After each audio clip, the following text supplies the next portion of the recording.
Hi everyone, welcome to the channel. My name is Nick Cosgrove and I'm back with this week's No Filter Q&A. This is the episode where I answer all questions related to diet, training, and supplementation that I've received over the last 7 days from our in-house clients, online clients, as well as a few of our online followers.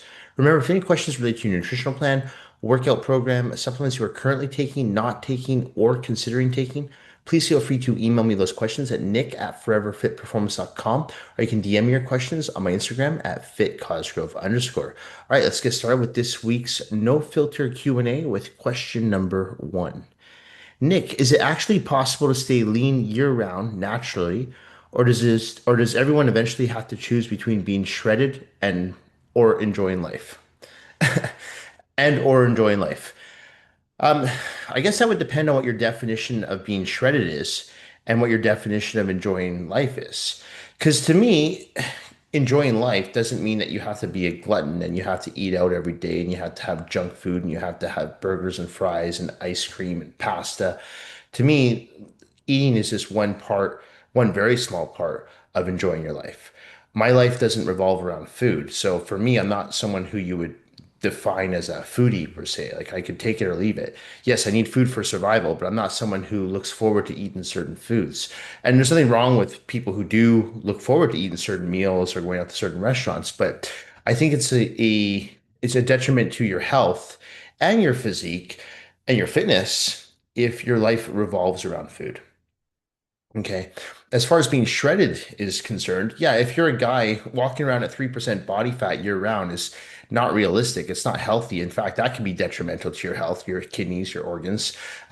So I wouldn't recommend you walking around like that. And if you're a woman walking around at like 10 or 12% body fat, again, that could be incredibly detrimental to your health, your hormonal health especially. So no, I wouldn't recommend that. But what I think of is being not shredded, but lean, as in having a lean physique, a normal body fat range. If you're a guy, in my opinion, 10 to 14%. If you're a woman, 18 to 24%. That to me is healthy.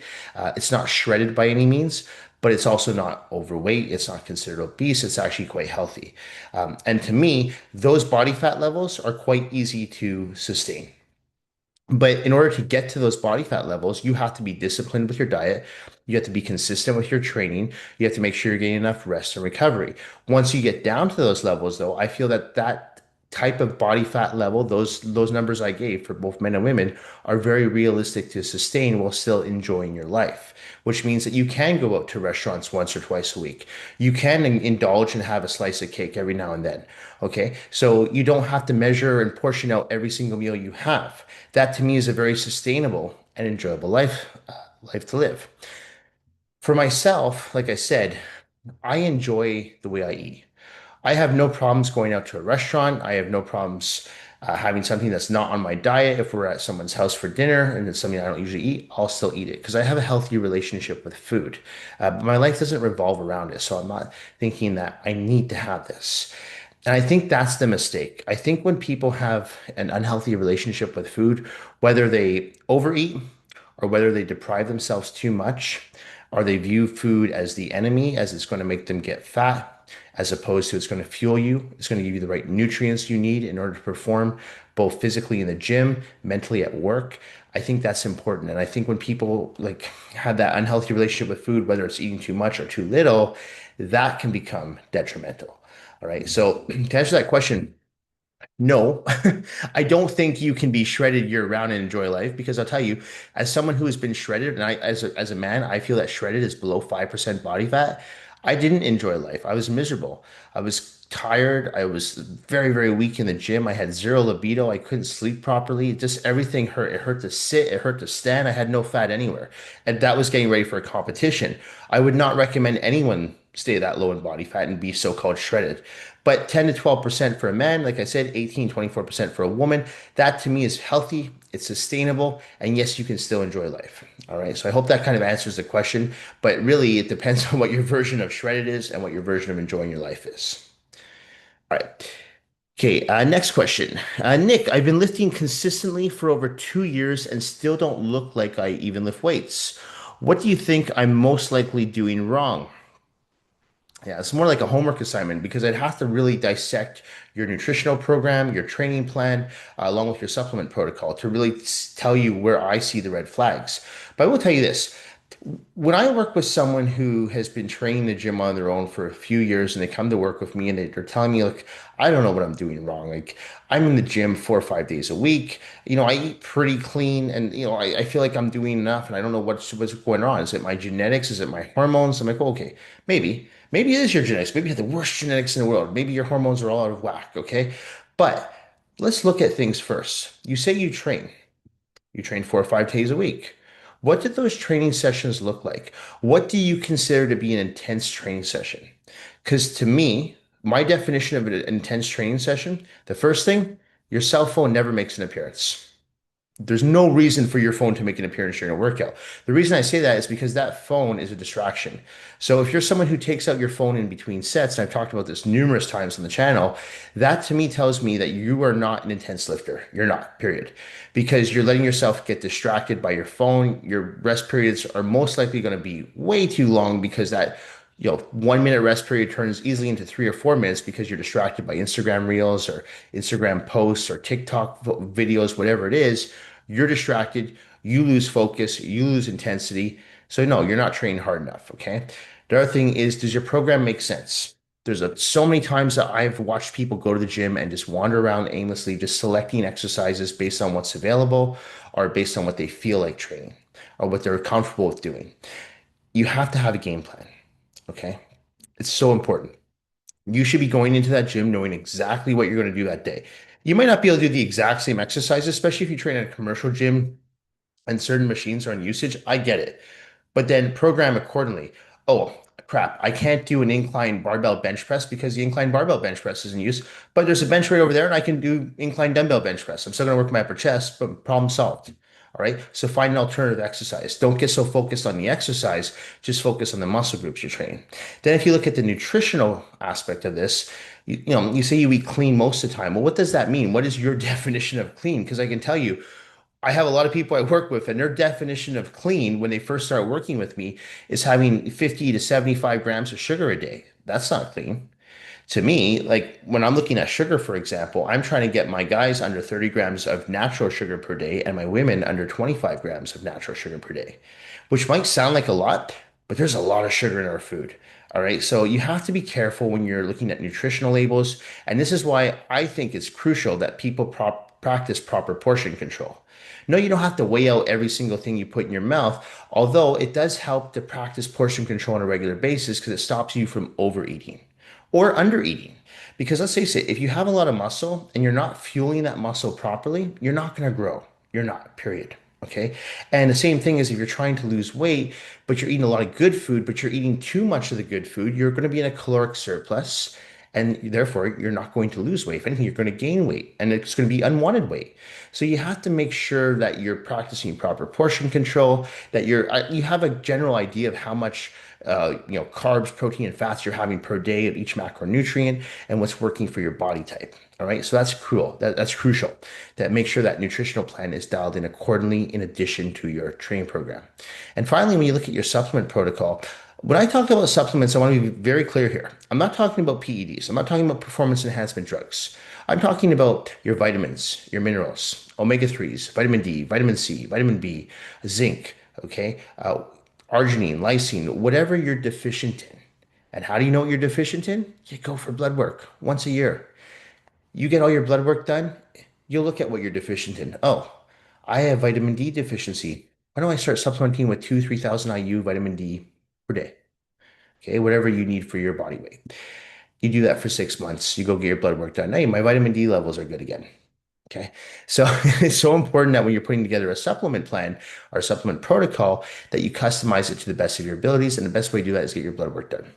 So when those three things align, along with proper hydration and proper rest and recovery, you should see some results with your physique in the gym. If you're not seeing results, it's one or all of those three things. All right. And that's where I tell people it's time to work with a experienced coach, trainer, dietitian that can help you. All right. That will help fast track those results, or in your case, get you back on track. So you're not spinning your wheels. You're not wasting your time. And I talked about this last week on my coaching reality episode. It's not, it's so important to talk about this because I think a lot of people, especially when it comes to lifting the diet, a lot of people are like, well, I know what I'm doing. I don't need a coach. Okay, maybe you don't. But if you're not seeing results, you need a coach, period. If you are not seeing results with your physique, if you're not making progress with your lifts in the gym, you need a coach. All right. So don't have an ego about it. We all need help sometime. I've had coaches in the past to help me. I'm not someone who pretends I know everything. I'm still learning to this day. And working every single coach I've worked with over the years for bodybuilding shows, I've learned something from. And I've taken that knowledge and I've applied it to my own coaching. Okay. And maybe I tweaked something here or there, but there's a lot of information that I got from great coaches. And now I pass that along to my clients. All right. So you can always learn something from someone. And even if you say, you know what, I can't afford to work with a trainer in-house, hire someone online to help design a program for you and take you through the exercises together, put together a customized nutrition plan for you, preferably a supplement protocol with blood work that's been given back to your coach. That helps a lot. If not, I always go give people a generic supplement protocol based on what they're telling me, but I always love to see blood work because if I see blood work, I can customize that protocol specifically for the individual that I'm working with. Okay. So I can tell you right now, it's either one of those things, two of those things, or all three of those things. That's what's going on. That's why you're not seeing results. Okay. Nick, if someone has a nagging injury, should they push through it, train around it, or stop lifting altogether? So I put out an entire segment on this exact topic last week on my coaching reality episode, talking about why I believe you should train through an injury. And, if you haven't seen that episode, go check it out now. It's up on our channel. I dropped it last Wednesday, and I give you 5 reasons why I believe it's beneficial to actually train through an injury. And I want to be very clear here. If you are someone that's had very intense surgery, like I did last year, I had my hernia surgery done that I couldn't go to the gym the next day and squat 315. In fact, I was told not to do anything for 8 weeks in the gym and not to lift anything heavy ever again. And I talked about this on my Instagram, how I was back in the gym 4 weeks later. I was squatting 315 on week 5 after surgery.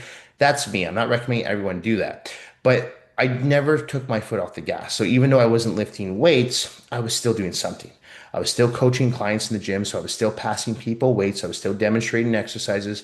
I was still going for daily walks, like intense walks too. I was walking fast on the treadmill. I was doing walks on the seawall. So I was keeping my cardiovascular endurance up. So I didn't just stop. Okay. And when it comes to an injury, I talked about on the coaching reality episode how a few weeks ago I strained my right bicep. I couldn't even lift my arm up.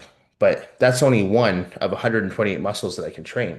So I still did my leg workouts. I still did my chest workouts. I still did my shoulder workouts. Okay. No, I didn't do back because back requires some pulling. I didn't do any rows because that again involves the brachialis. I obviously didn't do biceps, but I could still train my triceps. So I was still able to train my chest, my quadriceps, my hamstrings, my glutes, my shoulders, and my triceps, no problem.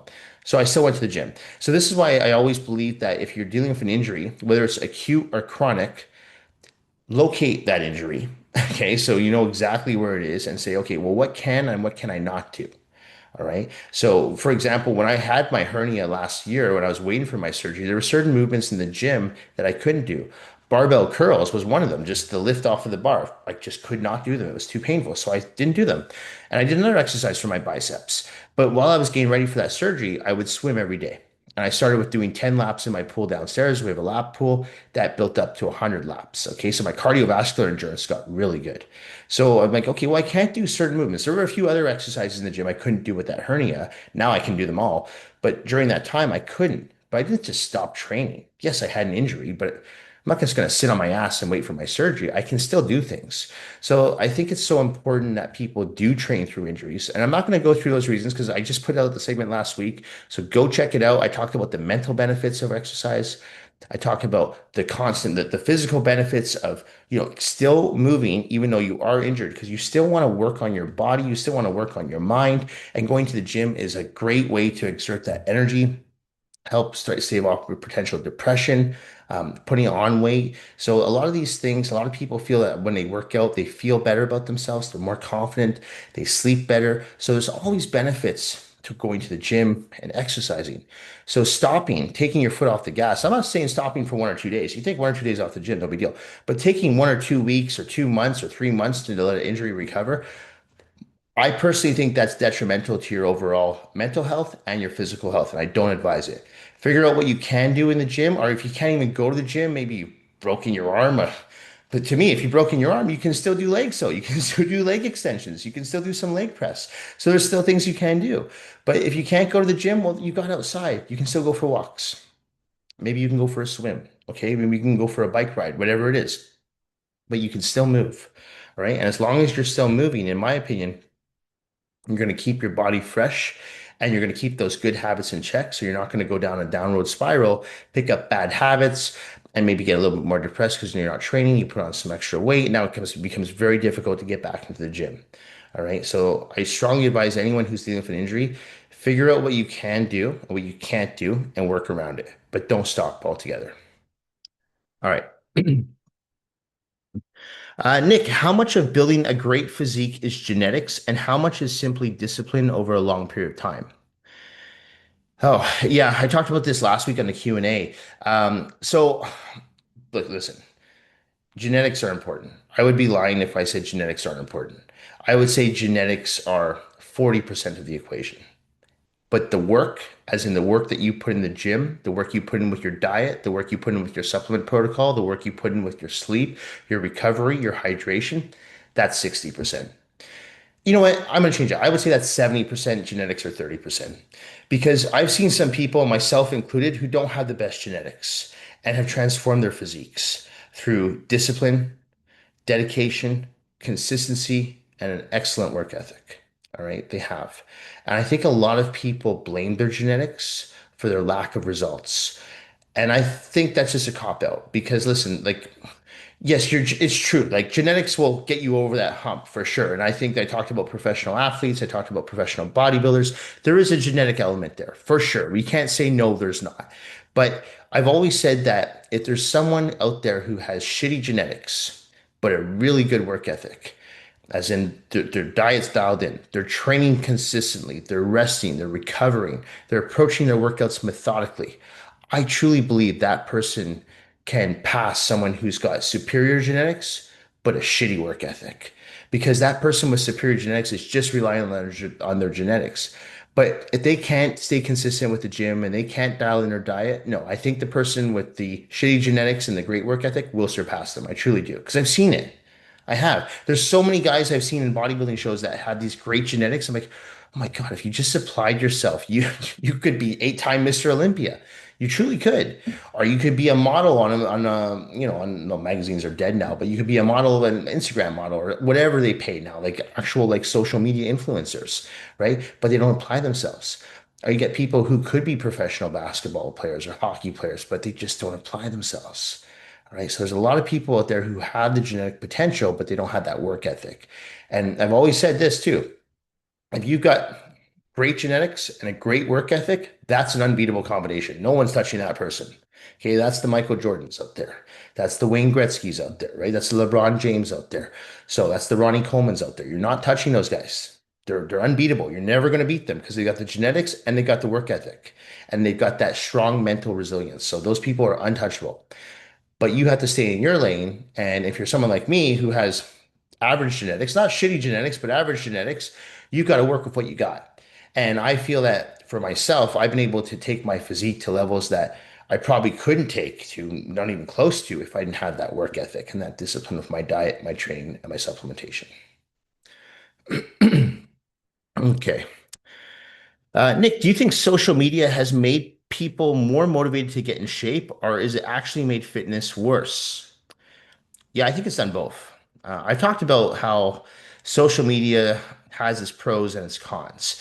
And for me, it's had numerous benefits for my business. And, I attribute a lot of my success to social media, especially Instagram. It's helped me get a lot of clients, get my message out there about educating people on health and nutrition. It makes me more relevant. People can Google me before they work with me and they can see I've got tons of Instagram posts, YouTube shorts, YouTube videos. So I'm constantly pumping out content, which I do for our current clientele base as well, but also so when people are looking into working with a coach, coach, they can see I do know what I'm talking about. That I am staying consistent with my posts, which is crucial too. I think if you're someone who is in this industry and you are using social media as a tool, you need to use it on, if not a daily, at least every second day, because there's nothing worse than seeing a social media page, whether it be Instagram, Facebook, LinkedIn, YouTube, where you post one video every few months. That to me just looks sloppy. So you're either in it or you're not. When you're talking about motivational, I think it can be very motivational for a lot of people because even myself, sometimes I see some things and that inspire me. And what's interesting, it's not watching some big guy lift weights that inspires me. It's actually watching people who have overcome severe obstacles and have made a difference in their life through weight training. That's what motivates me. Watching someone who might be like in a wheelchair, going to the gym and transforming their physique, improving their health. That to me is motivating. And every time when I see a video like that, I'm like, I don't know if I'm having a bad day, I'm like, "Oh, I don't want to train." And I'm watching someone in a wheelchair go to the gym. I'm like, holy shit. Okay, or I'm watching someone with cerebral palsy lift weights. I'm like, are you kidding me? Like, there's some pretty like incredible stories out there of people who are overcoming these massive obstacles. And like my little obstacle is, oh, I'm a little tired because I worked 12 hours today. Come on. So I feel like social media can be very motivating when you see stories like that. And then you get people who are what I think are narcissists out there who just are looking for likes and they're trying to show like fancy exercises and then that's fine. Listen, if they want to get clickbait and the exercises out there, okay, fine. If that motivates people, great. But to me, that's just trying to, they're trying to get validation from strangers, which is something I've really never cared about. And honestly, I even turned the likes off my posts because I could care less. I appreciate the likes, but it's not something I look for. Okay. It's just something that's like irrelevant to me because maybe it's my age, but for me, it's just like I just want to put out content for people, potentially attract new clients both online and in-house to understand what I'm all about, what I offer. So I do use social media as a tool. It's a great marketing tool for my business, but it's something that I've never really cared about getting validation from strangers. I could care less. And honestly, when I put up a post, I don't even look at it to see who's liked it. Sometimes I don't even check the comments. I try to check the comments as much as I can, but there's only so many hours in a day. So I'm not sitting there reading all the comments I get on any of my videos or any of my posts. But every once in a while, I feel like it can be detrimental to some people's mental health, social media, because I know I work with clients who constantly compare themselves to others. And if that's you, I've said this before, log off. Why are you on social media then, right? It's it's social media again, it's kind of like a fake world. Like, yes, there's a lot of valid information out there and there's great educational content out there. Like, and I would include myself in that. But it's fake. It's fake. It's a fake world, as in like people are only showing their highlight reels, right? Even myself, I'm not sitting here in filth. My bedroom's not very clean right now. I can promise you that right now. It's not clean. My bed's unmade. There's clothes all over the place, but I'm not showing you that, right? You're seeing the clean background. I don't want to show you my dirty house, but people only show the highlight reels, right? And so I think it's very important to remember that because if you start comparing yourself to other people and like, oh, look at Nick, he's in a nice house, or yeah, it's a nice house, but it's messy at times, and I'm not showing you that right now, right? So I still have a sense of pride. Even my bodybuilding photos, I'll put up. I've put up my, sometimes I put up my photos that aren't the greatest, and I'll talk about that, but most of my photos are my favorite shots, right? So just remember that, like people are putting up their highlight reels, so it's not as authentic as maybe some people think. There's a lack of authenticity on social media, and I think that's important to remember if you are someone who constantly compares yourself to others, or you feel bad after you watch other people who you feel are ahead of you in life, whether it's with their career or whether it's with their physique, whatever it may be. So in that case, log off. You don't need to be on it. I need to be on it. I do because, as I said, it's an asset to my business. But I've always also said that when I'm out of this industry, you won't see me on social media because let's see, it's not for me. It's not something that I love being on. I don't really take an interest. I don't really watch Instagram reels. I don't cruise through Instagram. I just don't do it. It's just something that it's boring to me. But I do use it as a tool. Okay. And if I have other friends who use it for their businesses, of course, I'm going to support their businesses. I'm going to like and share their content. Yes. But I don't use it to like look up strangers and to watch workout videos and all this stuff. That's not for me. All right. So if you're someone who finds that it can be detrimental to your mental health and it's discouraging you to go to the gym or to clean up your diet, then log off. It's all fake. It's not authentic. But if you're someone who uses it to get educational content and you find the benefits, yeah, I can see how it can be incredibly beneficial for both the consumer and also for the person who's trying to market their services or their product, whatever it may be. All right. Okay, we got two more questions here. Nick, do you think most people blame hormones, metabolism, or genetics when the real problem is simply a lack of consistency? Yeah, all the time, all the time. People love to blame their metabolism. I have a lot of people come to work with me just tell me they have a slow metabolism. And I'll say to them, like, okay, well, if you have a slow metabolism, which you could very well, you could be an endomorph, someone who does have a slower metabolism, that's a possibility. But then why aren't you just eating for your body type? Why aren't you working with your genetics? You're choosing to not work with your genetics, not work with your body type. And that's why you're putting on body fat. That's why you're not losing body fat. That's why you're not putting on muscle. Okay. So you have to learn the formula to work with your body type, period. Don't bitch and complain and go, oh, my metabolism is slow or my hormones are all out of whack. I'm like, oh, okay, well, your hormones are out of whack. Maybe it's time for you to go to a hormone replacement therapy clinic, HRT clinic, man or woman. If you're a man and your testosterone levels are at like level 5, guess what? You're gonna be moody, you're gonna be irritable, you're not gonna be sleeping well, you're most likely putting on body fat. So maybe you should talk to a doctor about going on TRT. Same for a woman. If you're not sleeping well, you're putting on weight and there is some hormone fluctuations, you might want to talk to a doctor, a specialist about going on HRT. Okay, so again, you can't use your hormones as an excuse because we have tools now, we have resources that you could use to help you surpass that. And I've already talked about the genetics numerous times last week and this week about, again, you can't blame your genetics. So, again, work with your genetics. You don't get to choose your parents. You don't get to choose your grandparents. Everyone is given what they're given. It's like you're at a poker game. You're just given your hand. That's the hand you're dealt. Some people get better hands than others, right? But there's been people who get really bad hands and they still win the pot because they know how to work the game. So you have to understand how to work the game. You have to know how to work with your genetics, work with your body type. Once you understand that, it doesn't matter what type of genetics, what's going on with your hormones, okay, what your metabolism is. It doesn't matter because you figured out a formula how to work with it. And that's the key. And I can tell you right now from working with both men and women, endomorphs, ectomorphs, mesomorphs, okay, people who are short, people who are tall, people who are heavy set, people who are naturally skinny. I've worked with every type of body type out there. I've worked with people in their 70s, I've worked with people in their 20s. Okay, I can tell you one thing. The one thing that works is when you find a formula, a customized formula for the individual you're working with, and you stick with it. And when I say stick with it, I don't mean for a few weeks. I mean, you stick with it for a few months. And the only time you change it is if that formula stops working. And I always tell any new client I work with, whether it's in-house or online, it's going to take me a few weeks. Hell, sometimes it's going to take me a few months to learn your body. But I promise you, I will learn your body. And once I learn your body, I'm going to have a program that's going to put you from A to B, B to C, C to D. So you're going to continuously progress. Okay.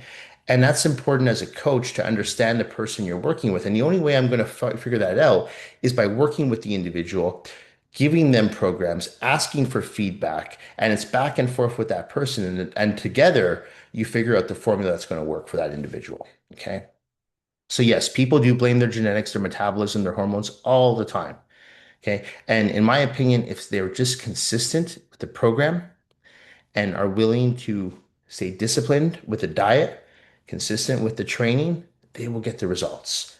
But a lot of people don't want to do that. Okay. And the ones that do that are the ones that get the results. Period.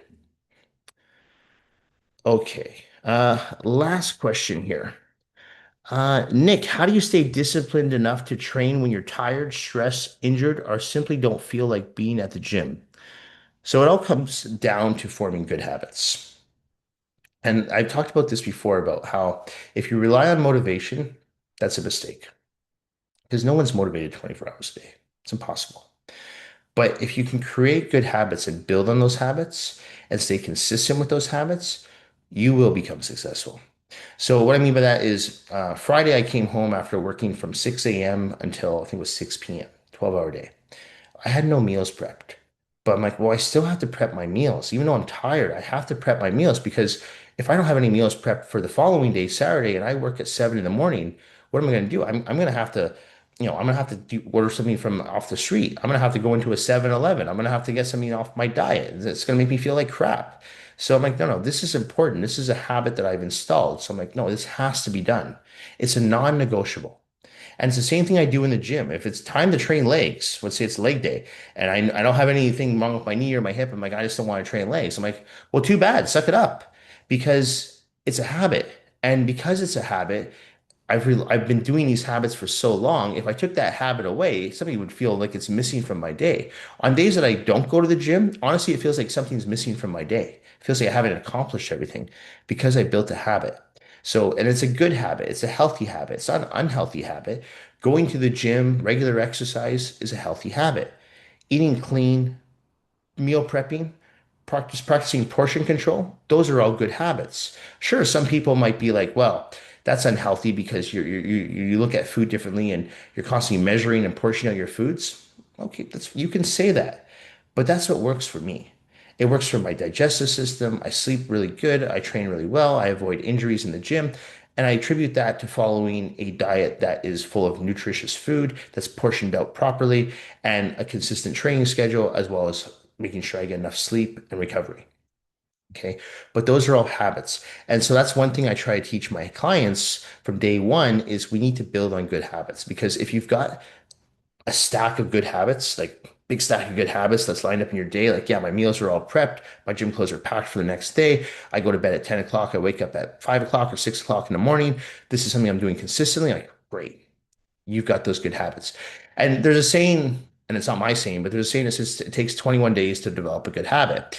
And I truly believe that. All right. Because I've noticed for myself, if I'm doing something for like 3 weeks straight, it's there. It's engraved.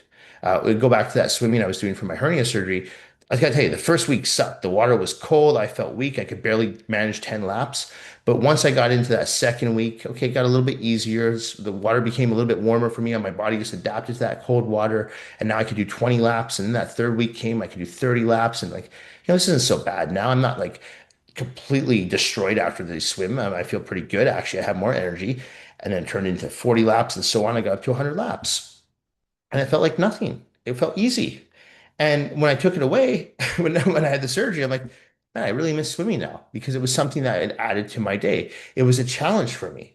So it was a habit that I had built over time. Okay, now I'm not swimming currently because I'm back in the gym training 6, 7 days a week. But if I want to return to that habit, I know that first week would be hard. I know that second week would be hard. But I also know by the time I get to that 19th day, 20th day, 21 day, I've locked in that habit. Okay, so if you can prepare yourself for that and say, okay, you know what? I got 21 days. I can make this work.